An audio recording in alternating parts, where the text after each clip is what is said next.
How do you make lemonade out of a lemon? Stay tuned.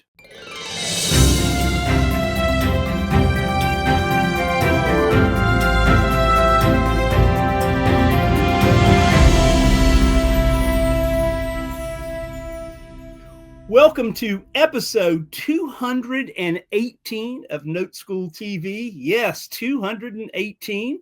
Thanks for being with us today. We have an amazing guest, as you know, we always do, with an amazing story.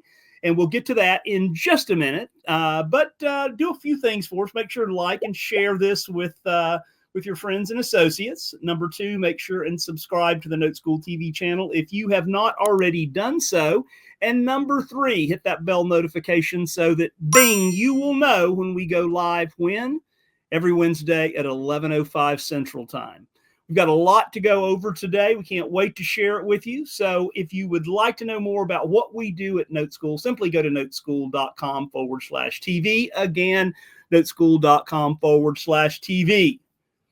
Let's bring on now our esteemed leader, Chief Visionary Officer, founder of NoteSchool, Mr. Eddie Speed. Hello, Joe. Good morning, sir. How are you? How you doing? I'm good, man. It's a beautiful day, feel good. The Christmas is in the air, Eddie. That's awesome. That's awesome. Well, Joe, today you and I have a guest. You're going to stay on with me today. Mm-hmm. You and I have a guest that has become a long friend of ours. I say he is one of the longest standing NoteSchool people out there. I think he initially started with me at a class in about 2004. Mm-hmm. And, but this guy has done everything in the business, and I like the way you positioned it. He took a note deal that appeared to be a lemon. Mm-hmm. It was certainly a lemon to somebody else. He took a note deal and took that deal and turned it into lemonade. He not only turned it into lemonade for himself as the note buyer, but he also turned it into lemonade for the borrower, the people that owed the money. So you guys welcome, as he likes to say, from the great state of Raleigh, right? Raleigh, North Carolina, you guys welcome Mr. Tim Siebelink.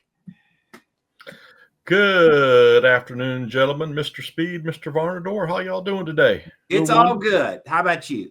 I'm doing fine as frog's hair split 4 ways today, my friend. Doing well. We love Tim. We love to hang out, man. All right. Well, we're going to use a PowerPoint today because it'll make more sense to share this. And want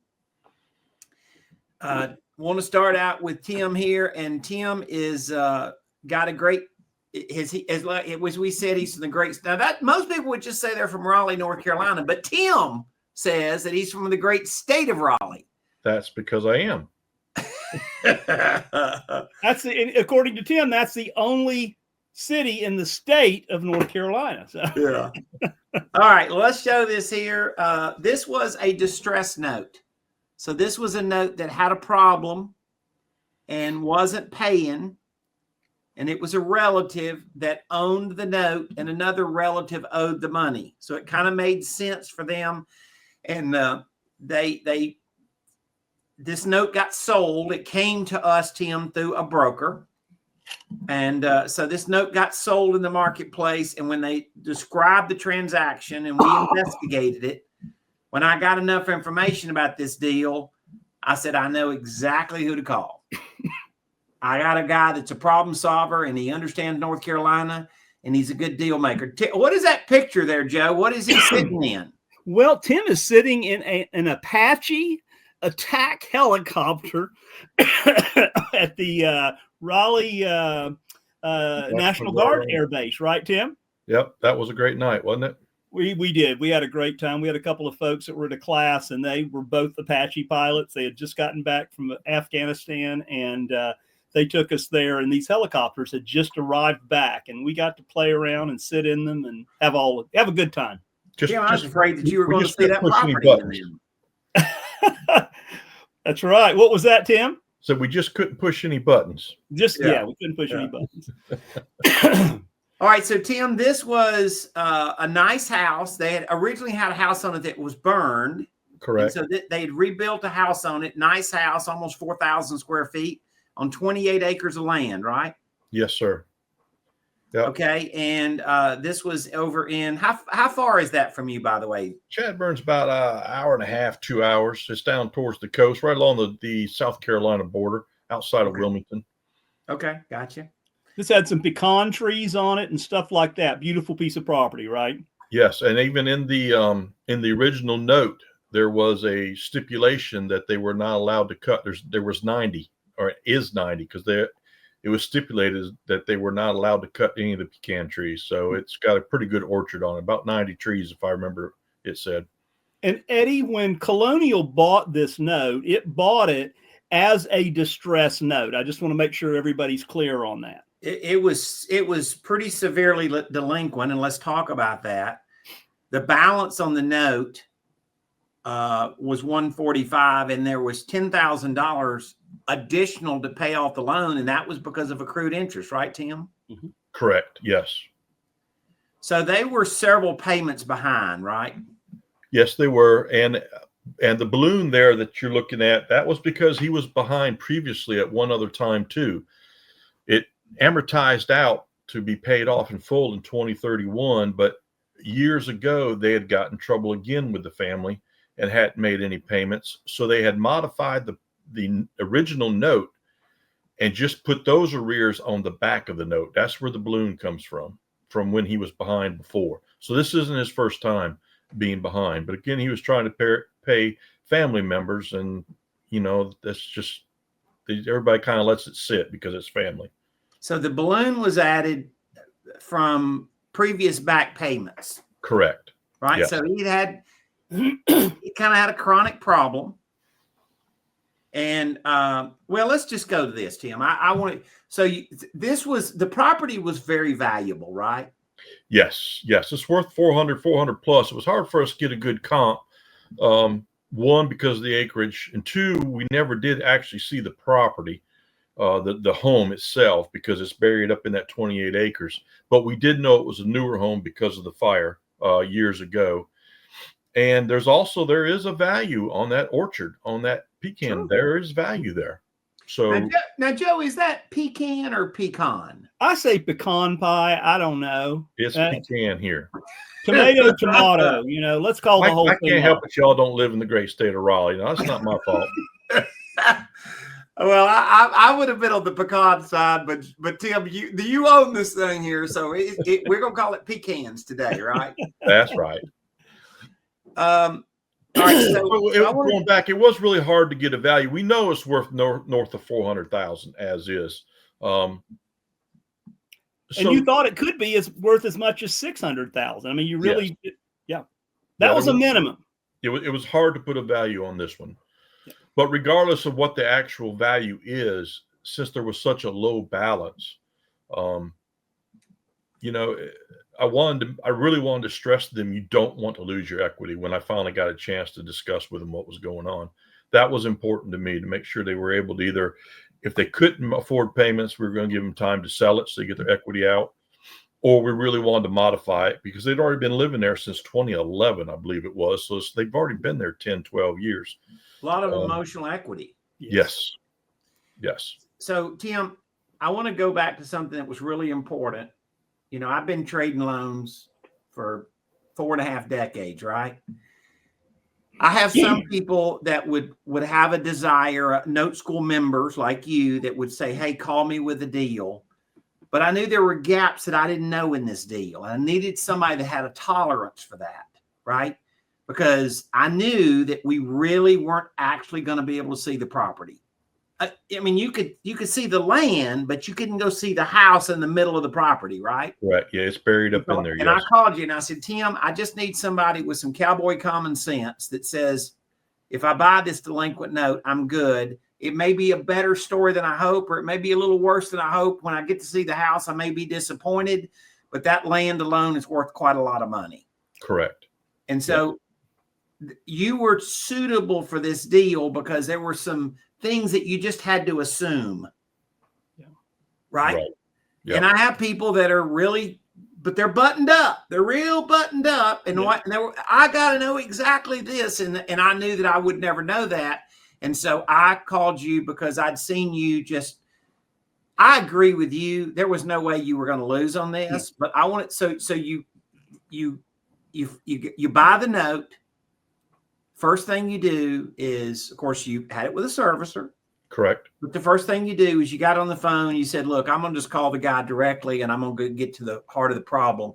What that conversation sound like? Well, first I introduced myself. I am now your lender. And I see that you have a lot of equity. I see you've lived there for a long period of time. I've seen in the documents about the pecan orchard.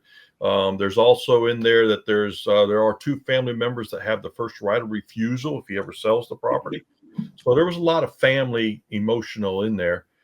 And it's like, Mr. Borrower, just what happened? What can I do if you want to stay? I really want to make, I'm willing to work with you, but I have to know what the story is and what are the things that I could do to make this work for you.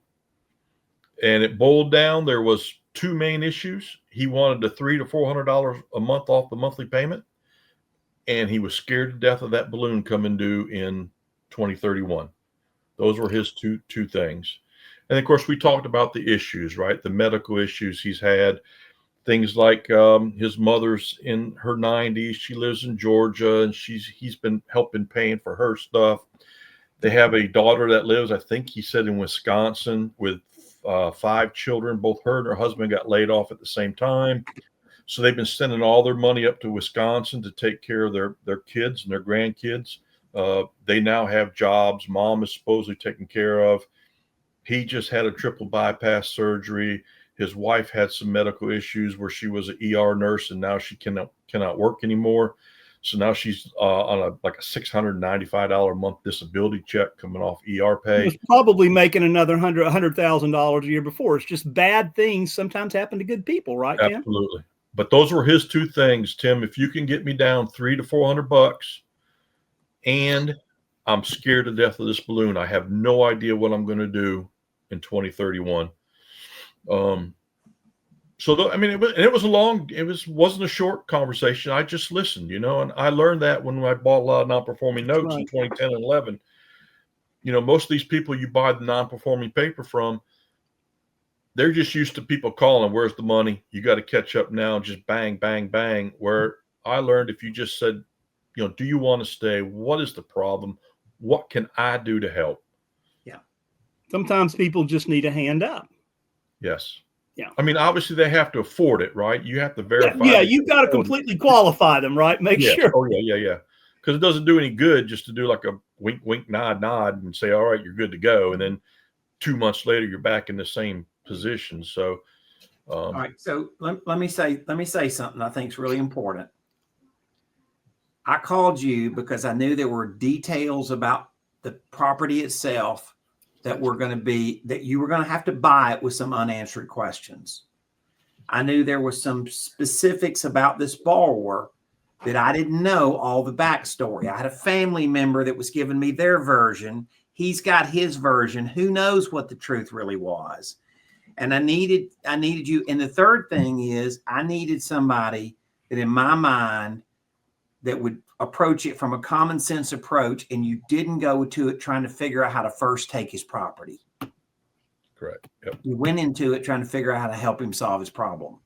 Okay. Yes.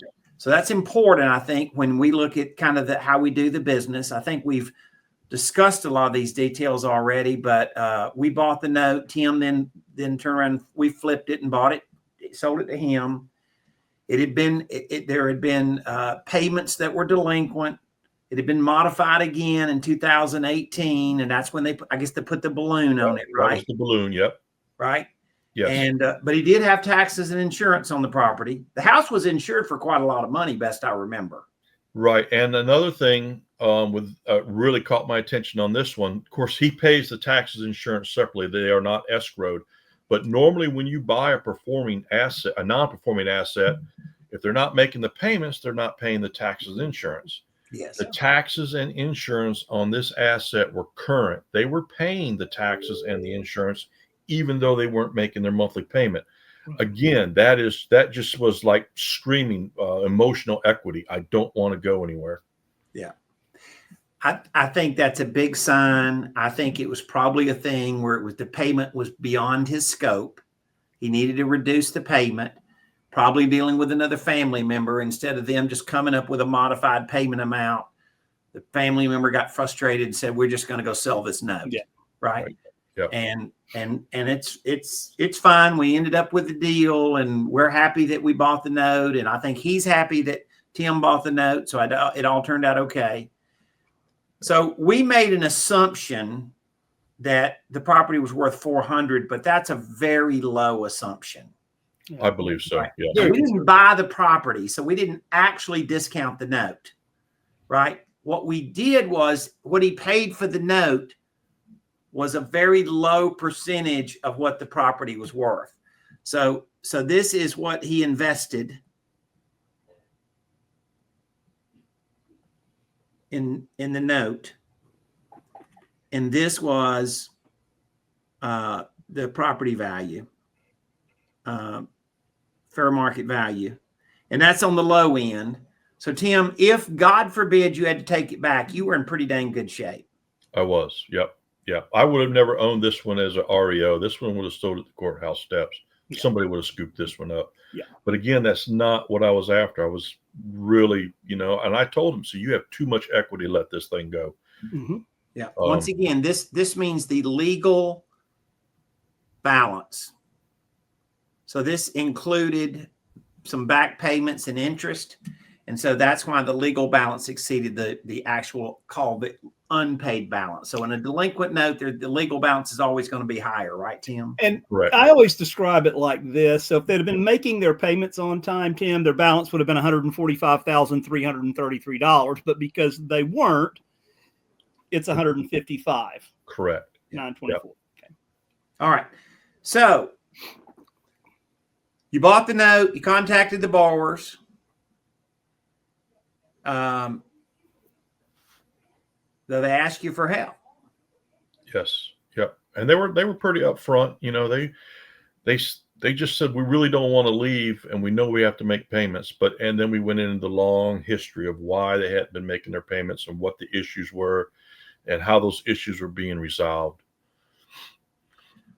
You got into all the symptoms before they even got to the doctor, right? Correct. Yeah. Yep. That's part of it, though, right, guys? You got to listen. You got to listen. You got to be humanized with them. I mean, they got to know that you really care, Yeah, that's it.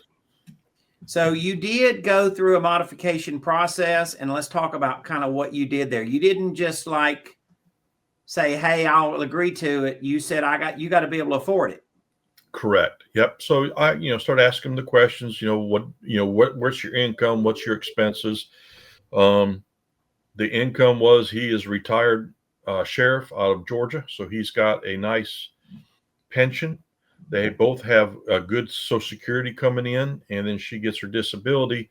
And we got down to, well, what are the expenses? I explained the debt to income ratio and stuff like that. Mm-hmm. And since they had all the problems back in 2018, they've already decided that they weren't going to have any credit cards, and they're basically down to one little car payment of about $700 a month. So their income was great. The problem was mom was getting half, some of it. The family of 7 in Wisconsin was really just, eating it up for them. This was their daughter and her family. Correct. Yes. Daughter, son-in-law, and five kids. All right. So you did a modification. We did. And the modification was based on what they needed. Yeah. All right. So this was their original debt. I'm gonna make sure I mark. This was when you bought it. This was their original debt. And then you modified it.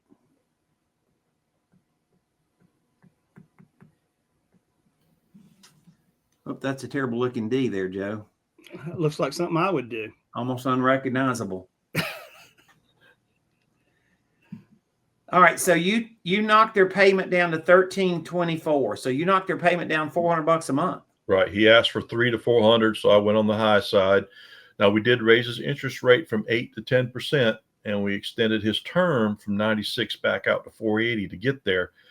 And I explained to him why the interest rate had to go up. I talked to him about the $1 today is not going to be worth $1 in 40 years. Yeah. And he was very open and very receptive to it. And we got rid of his balloon. That was his other heartache. He was really, really concerned about that balloon coming due in 2031. So I hit his two main pain points. He wanted $300 to $400 off. I knocked it at $400 plus, and I got rid of his balloon. Those were his two. If I can do this, I would feel very comfortable, and we would be very happy. All right. So here's your note.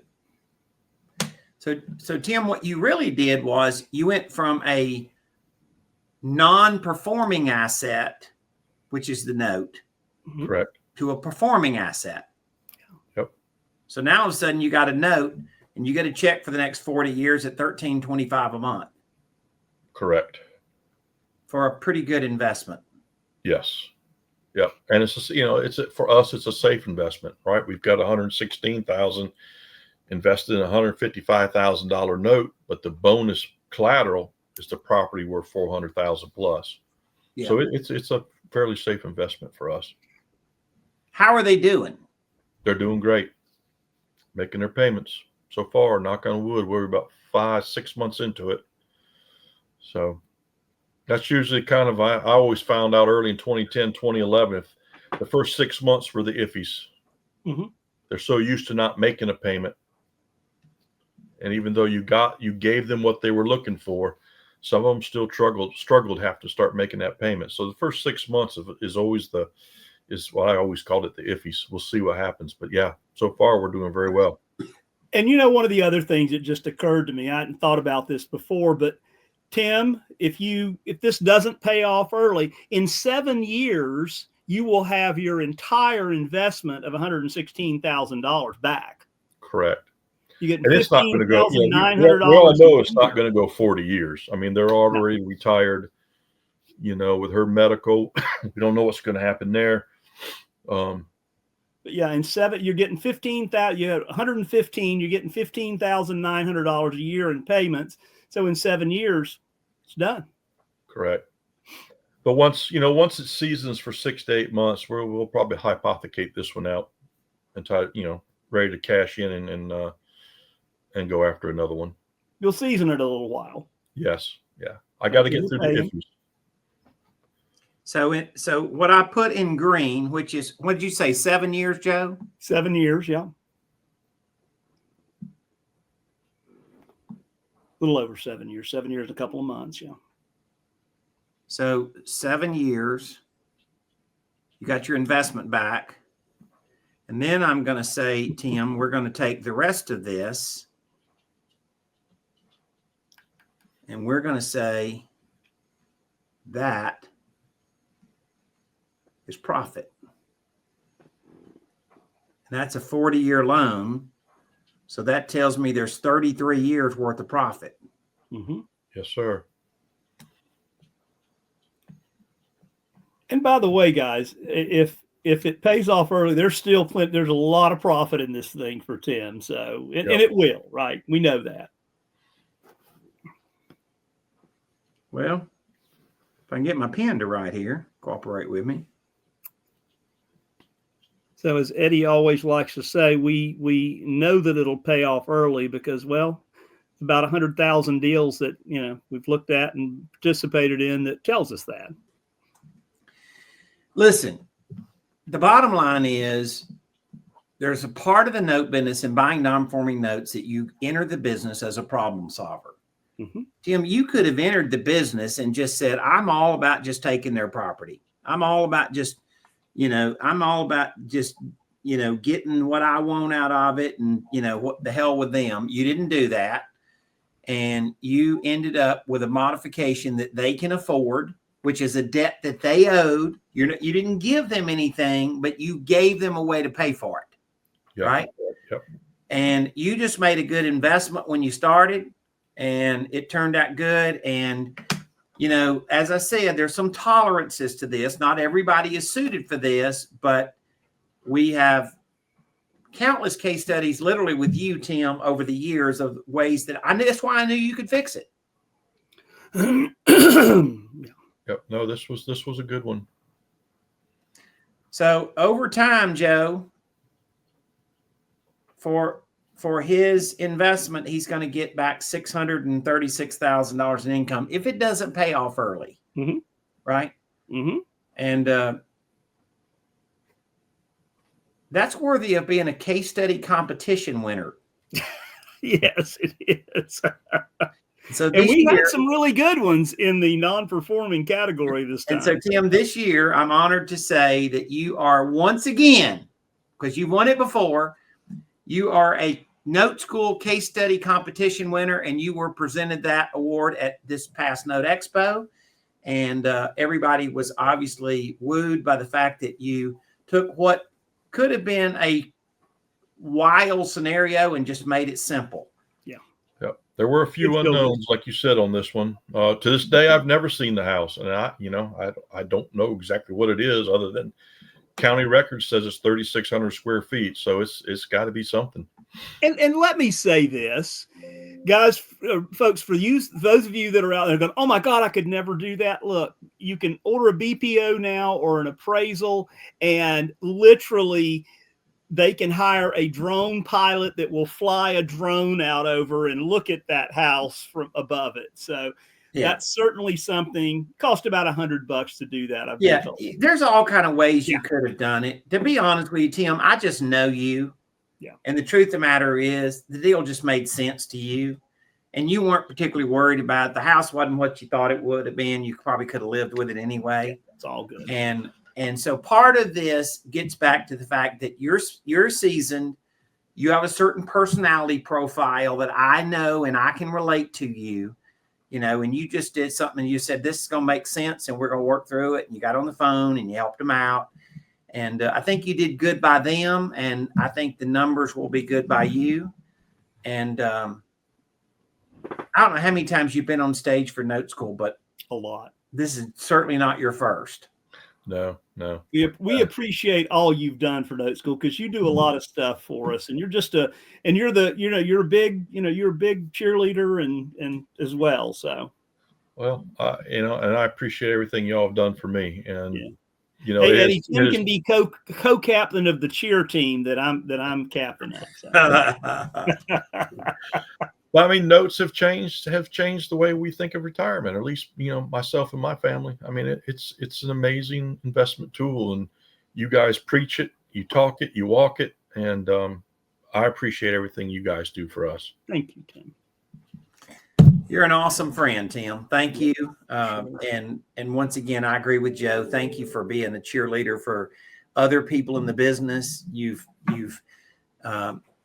very seasoned, but you still come and hang out with us. We're honored that you do. And you help others up. And occasionally we stumble along and find a deal that we say, this got Tim's name on it, right? For sure. Save me the good ones, the ones like, ooh, don't know about that one. He'll do it. Oh, all right. Tim, thank you. Joe, I'm going to let you close us up. All righty. So thanks so much, Tim, and certainly learn how to make lemon into lemonade for sure. So with that, guys, thanks so much for attending this week. We appreciate you as well. And if you want to know more about what we do at NoteSchool, just simply go to noteschool.com/TV, noteschool.com/TV. And we will see you, we'll see you next week, same place, same time, and have a good week. See you later.